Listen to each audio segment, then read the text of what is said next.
Hello friends, welcome to my channel. यहाँ पर हम इकोनॉमिक्स के उन टॉपिक्स की बात करते हैं जो यूजीसी नेट एग्ज़ाम के पॉइंट ऑफ व्यू से बहुत इंपॉर्टेंट है। और उनमें से ही आज का हमारा टॉपिक जो है मैक्रो इकोनॉमिक्स का, वो है थ्योरीज ऑफ कंजम्पशन। इस इस टॉपिक से ना जाने कितनी बार ही क्वेश्चंस आते हैं और हर पेपर में एक ना एक क्वेश्चन तो इस टॉपिक से ज़रूर होता है। तो आप जैसे देख सकते हैं कि हमारे पास डिफरेंट थ्योरीज ऑफ कंजम्पशन है, जिसमें से हम आज बात करने वाले हैं या डिटेल स्टडी जिसकी हम आज करेंगे वो है absolute income hypothesis by Keynes. चलिए पढ़ते हैं।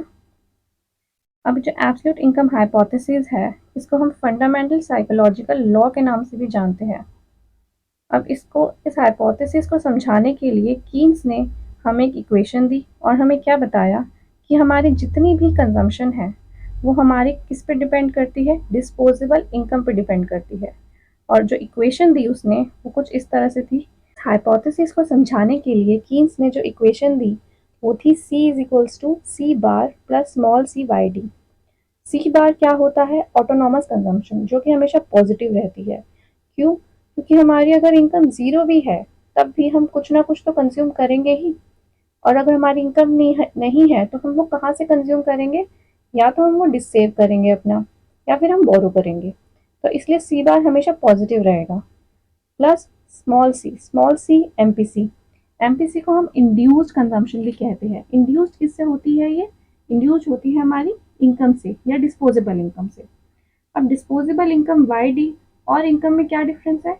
अगर आप अपनी इनकम में से टैक्सेस को डिडक्ट कर देते हैं और सब्सिडीज या ट्रांसफर पेमेंट्स को ऐड कर देते हैं तो आपको मिल जाएगा डिस्पोजेबल इनकम।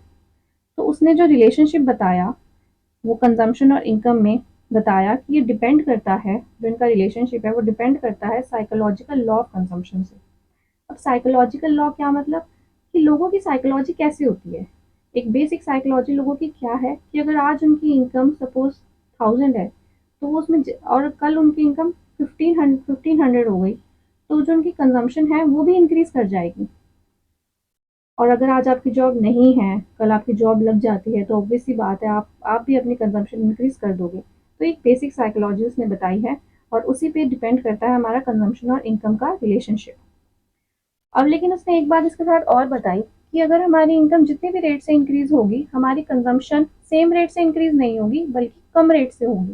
कैसे? अगर आज आपकी इनकम 10% से इंक्रीज हो जाती है तो आप अपनी कंजम्पशन 10% से इंक्रीज नहीं करोगे, उससे कम रेट से करोगे। अब वो कितनी करोगे वो इंडिविजुअल टू इंडिविजुअल डिपेंड करती है, लेकिन हाँ सारी नहीं करोगे, कुछ पार्ट उसका रखोगे। और वो जो कुछ पार्ट उसका बचेगा, इंक्रीज इनकम का जो कुछ पार्ट बचेगा उसका आप क्या करोगे? उसको आप सेव करोगे। ये भी इंपॉर्टेंट क्वेश्चन है कि आप उसको सेव करोगे। जैसे आपकी इनकम बढ़ेगी आपकी सेविंग्स भी बढ़ेगी और कंजम्पशन भी बढ़ेगी। तो जैसे इसने बताया क्या है कि this psychological law of consumption indicates that when income increases, then consumption expense also increases, but in low quantity. When there is increment in income, consumption increases but not proportionally. ये proportional word बहुत important है, आप इसके बारे में बार बार पढ़ें। Bracket में लिखा एपीसी। फॉर एग्जाम्पल मैंने आपको दे ही दिया है कि अगर आपकी इनकम 1000 से बढ़ती है, जितनी भी आपकी इनकम है, लेकिन अगर 1000 से इंक्रीज इनकम जो है वो 1000 है तो आपकी कंजम्पशन फॉर एग्जांपल आप 800 से बढ़ा देंगे और 200 आप सेव कर लेंगे। अब जो मीनिंग है, the meaning of this non proportional consumption function, आपको ये नॉन प्रोपोर्शनल कंजम्पशन फंक्शन से दो बातें याद रखनी है। पहली कि शॉर्ट रन में एपीसी एमपीसी इक्वल नहीं होते, रैदर एपीसी बड़ा होता है एमपीसी से। पहला पॉइंट तो ये। दूसरा, जैसे ही हमारी इनकम इंक्रीज करती है हमारा एपीसी डिक्लाइन करता है। ठीक है। अब आगे हम पढ़ेंगे features of Keynes consumption function, जिससे आपको और चीज़ें क्लियर होती जाएंगी। सबसे पहला फीचर है एमपीसी की वैल्यू। आपको ये तो पता ही होगा कि जो एमपीसी की वैल्यू है वो 0 और 1 के बीच में लाई करती है, आपने ये पहले भी यूज़ किया होगा। अब ये जो हमारे 0 और 1 के बीच में ये एमपीसी की वैल्यू लाई करती है, ये हमें इसी हाइपोथेसिस से ही मिला है। अब कैसे करती है? अगर हम अपनी इंक्रीज इनकम का कुछ भी पार्ट कंज्यूम नहीं करते तो हमारे एमपीसी की वैल्यू हो जाती है 0, कि हमारा मार्जिनल कंजम्पशन कुछ नहीं है, 0 है। और अगर हम अपनी इंक्रीज इनकम का सारा कंज्यूम कर लेते हैं तो हमारे एमपीसी की वैल्यू हो जाएगी 1। तो लेकिन जो ये हाइपोथेसिस में क्या बोला गया है कि जब हमारी इनकम इंक्रीज होगी हम उसका कुछ पार्ट तो कंज्यूम जरूर करेंगे। तो इससे एमपीसी की वैल्यू हो जाती है 0 से बड़ी, लेकिन हम अपनी सारी भी कंज्यूम नहीं करेंगे, तो इससे 1 से हो जाती है छोटी। तो यहाँ से हमें मिलता है कि हमारी एमपीसी की वैल्यू 0 और 1 के बीच में लाई करती है, ना 0 होती ना 1 होती, इसके बीच में लाई करती है कहीं ना कहीं, और जो बची हुई होगी वो एमपीएस बन जाएगी। Next APC. अब एपीसी जो है वो नॉन प्रोपोर्शनल है, आपने पढ़ लिया। अब नॉन प्रोपोर्शनल क्या होता है कि जैसे ही हमारी इनकम इंक्रीज होगी एपीसी की वैल्यू कम होगी। अब एपीसी आप कैसे निकालते हैं, सी बाय वाई, कंजम्पशन को अपना डिवाइड कर देते हैं वाई से, और जैसे हमारे डिनोमिनेटर बढ़ेगा और सी उस रेट से नहीं बढ़ेगा, तो जो हमारा ओवरऑल रेशियो है वो तो कम ही होगा ना। तो सी बाय वाई में जैसे हमारा डिनोमिनेटर इंक्रीज होता है, हमारे सी बाय वाई की वैल्यू कम हो जाती है, क्योंकि सी उस रेट से नहीं बढ़ा। अब थर्ड, कंजम्पशन और इनकम में जो हमें रिलेशनशिप पता चलता है वो क्या है, नॉन प्रोपोर्शनल रिलेशनशिप है, किसमें, शॉर्ट रन में। ये आपको ध्यान रखना है। अब यही चीज है कि अब हम देखते हैं कि सी जो हमारी इक्वेशन थी, इसमें से हम जब एपीसी निकालेंगे तो आप इस पूरी इक्वेशन को वाई डी से डिवाइड कर दोगे। अब आप जब इसको वाई डी से डिवाइड करते हो तो आपको क्या मिलता है कि C bar upon Y D plus small C, क्योंकि वाई डी से यहाँ पे वाई डी कैंसिल हो जाता है। अब ये जो हमारा सी बार प्लस वाई डी है ये कॉन्स्टेंट टर्म है, ठीक है। अब हमें क्या पता चला, और जो स्मॉल सी है वो क्या है, एमपीसी। अब हमें क्या पता चला कि एपीसी क्या है, APC is equal to some constant term plus MPC. तो हम कह सकते हैं कि जो हमारा एपीसी है वो शॉर्ट रन में हमेशा बड़ा होगा एमपीसी से। कितने अमाउंट से, ये जो कांस्टेंट टर्म है इतनी अमाउंट से, ठीक है। अब हम पढ़ेंगे APC of lower income group और हायर इनकम ग्रुप के बारे में। अब आप एक बात बताइए, जो लोअर इनकम ग्रुप है उनकी इनकम कम होगी, लेकिन कंजम्पशन जो बेसिक कंजम्पशन है वो इतनी होती है कि उनकी इनकम पूरी लग जाती है। अपनी बेसिक कंजम्पशन करने के लिए ही वो अपनी सारी इनकम कंज्यूम कर लेते हैं, और कई बार तो वो अपनी इनकम से भी ज़्यादा कंज्यूम करते हैं। कैसे, बोरोइंग से। तो जब वो अपना तो इनकम सारी कंज्यूम कर लेंगे तो उनकी एपीसी की वैल्यू क्या हो जाएगी, 1। कैसे, कि उनकी कंजम्पशन फॉर एग्जांपल 100 है और उनकी इनकम भी 100 है, तो 100/100 इज इक्वल्स टू 1। और अगर उनकी कंजम्पशन 100 से भी ज़्यादा है तो कैसे, फॉर एग्जांपल 150 अपॉन में 100, तो उनकी एपीसी की वैल्यू क्या हो जाएगी, 1.5। अब ये 0.5 कहाँ से आया, बोरोइंग से। तो हम ये देखते हैं कि जो लोअर इनकम ग्रुप है उनकी एपीसी की वैल्यू बड़ी ही होती है, 1 या 1 से ग्रेटर या कितनी भी हो सकती है, लेकिन होती बड़ी है। और कंपैरिजन किसका करेंगे, हायर इनकम ग्रुप से। अब हायर इनकम ग्रुप में उनकी वाई ऑलरेडी बहुत बड़ा है, उनके कंजम्पशन करने के बाद भी उनका वाई जो है वो बहुत बड़ा है, तो सी बाय वाई में डिनोमिनेटर की वैल्यू बहुत ज़्यादा है, तो इसलिए जो ओवरऑल रेशो है एपीसी का वो कम हो जाता है, ठीक है। तो अब आपने इससे एक चीज़ पढ़ी कि एपीसी जो लोअर इनकम ग्रुप का है वो तो हायर रहेगा, और APC of higher income group का लोअर रहेगा। मतलब इसमें जो है उल्टा रिलेशनशिप है, जो लोअर इनकम ग्रुप है उसमें तो हायर मिलेगा आपको एपीसी, और जो हायर इनकम ग्रुप है उसमें लो मिलेगा एपीसी, ठीक है। अब हम इस हाइपोथेसिस की कुछ प्रॉब्लम्स के बारे में बात करते हैं। तो जो सबसे पहली इसमें प्रॉब्लम बताई गई वो यही थी कि ये हाइपोथेसिस किसी भी एम्पेरिकल ऑब्जर्वेशन पे बेस्ड नहीं था, ये कीट्स के एक्सपीरियंस से या उसकी इंट्यूशंस थी जो उसने हमें बताई। अब जो केंशियंस आए जो कीन्स को फॉलो करते थे, उन्होंने एक शॉर्ट रन डेटा लिया और उसमें इसके हाइपोथेसिस को ट्राई किया। तो उन्होंने ये पाया कि इस डेटा में 1935 से 1942 में जो स्टडी उन्होंने कंडक्ट करी उसमें पाया कि ये जो रिजल्ट्स है वो कंसिस्टेंट है, वो वैलिडेट करते हैं किंग्स के हाइपोथेसिस को।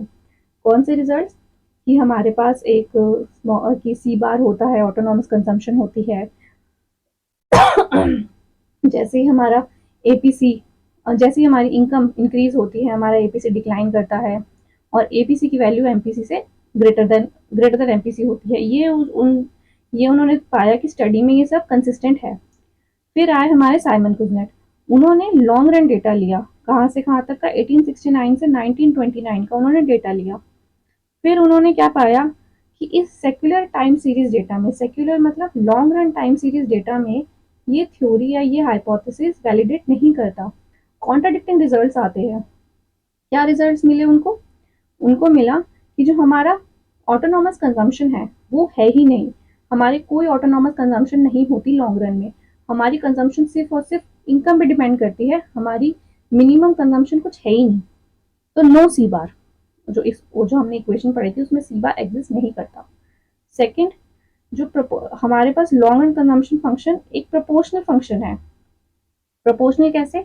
हमारी इक्वेशन में से जब सी बार हट जाएगा तो हमारी कंजम्पशन पूरी तरीके से हमारी इनकम पे डिपेंड करेगी।